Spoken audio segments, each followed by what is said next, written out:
They are intelligent in their own way, and if you see some of these kids working out there, you see their intelligence come out. So while they may not read the best book, they can outbuild anybody.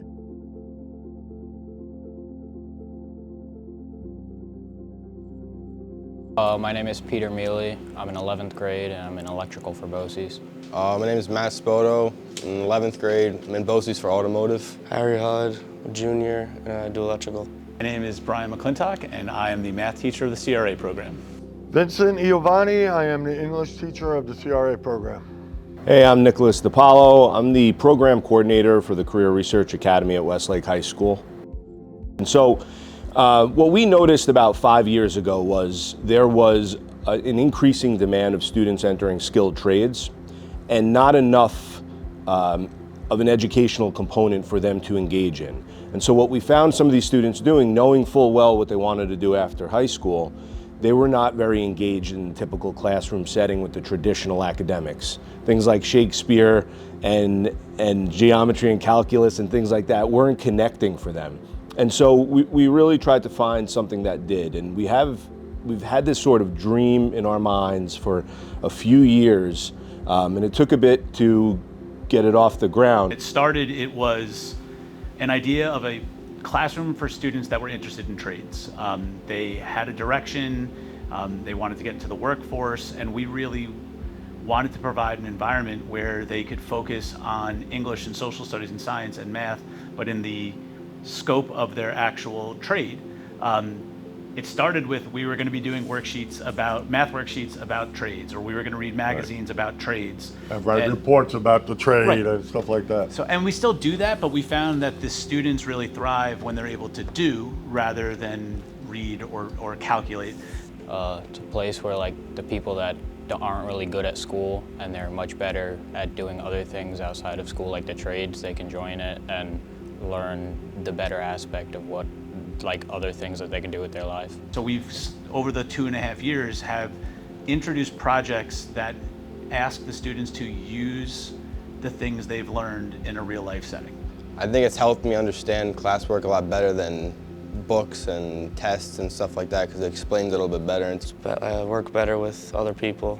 One of my favorite things, and it happens every year with a bunch of different students in the CRA program, is they say they're not good at math, and then you give them a tape measure and we start cutting wood, and the next thing you know, they are just ripping together math questions of 5 5/8 and 1 3/4 is going to be this amount, and then they're like, yeah, I'm not good at math. And I'm like, do you realize the math you just did in your head that if I did in a classroom, 3/4 of the kids would have to grab a calculator to try to do it, right? So they're comfortable with the classic academic subjects, but just in such an applied way. And they don't perceive it as traditional education. And I think that's what's really cool to see. Kids really just thriving in an environment that's cultured for them. Well, I got in trouble a lot because I didn't like school.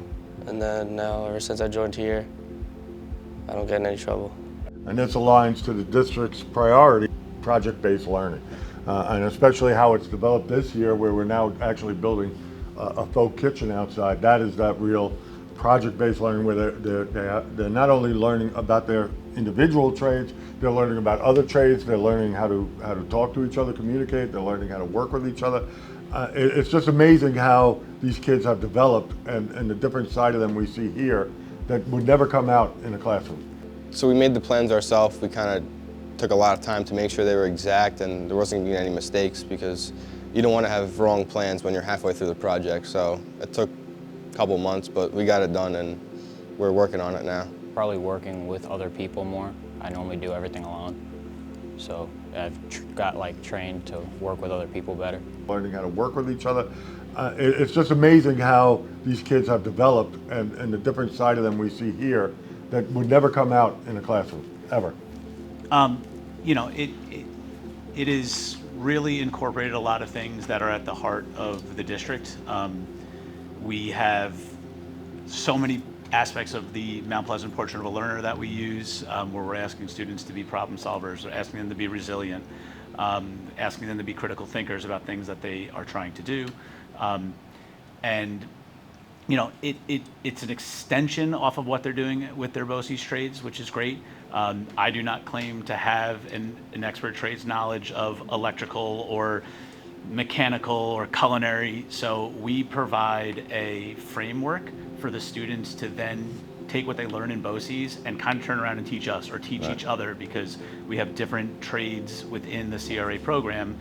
So everybody has to be an electrical person today, so the electrical guys start telling the carpenters and plumbers about what electrical things need to do, or vice versa. So my role here is a little bit different than the teachers. Part of what I do is help coordinate the students and their engagement with our community, bringing in some resources. We have speakers that come in from time to time. Some examples of that would be project managers, building inspectors, plumbers. We had Local 3 Electrical Union come in and talk to our students. Occasionally we'll have a college or trade or technical school come in as well.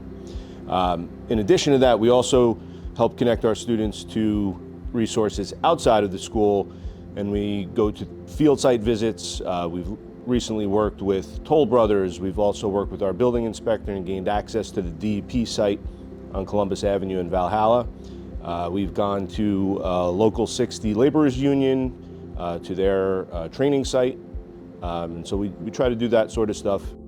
And what's interesting is, because it's a 2-year program, by the time the second year students reach the middle of the first semester, they have the right to begin an internship as long as it ties to their BOCES trade, so it needs to be approved by their BOCES trade. And they get so much real life experience at their internship that when they graduate, they're workforce ready. Right? We have 8 students out on internship, and they've been doing that since January, 40 hours a week, a lot of them, some of them 30 hours a week, working for local plumbers, electricians, contractors, and such.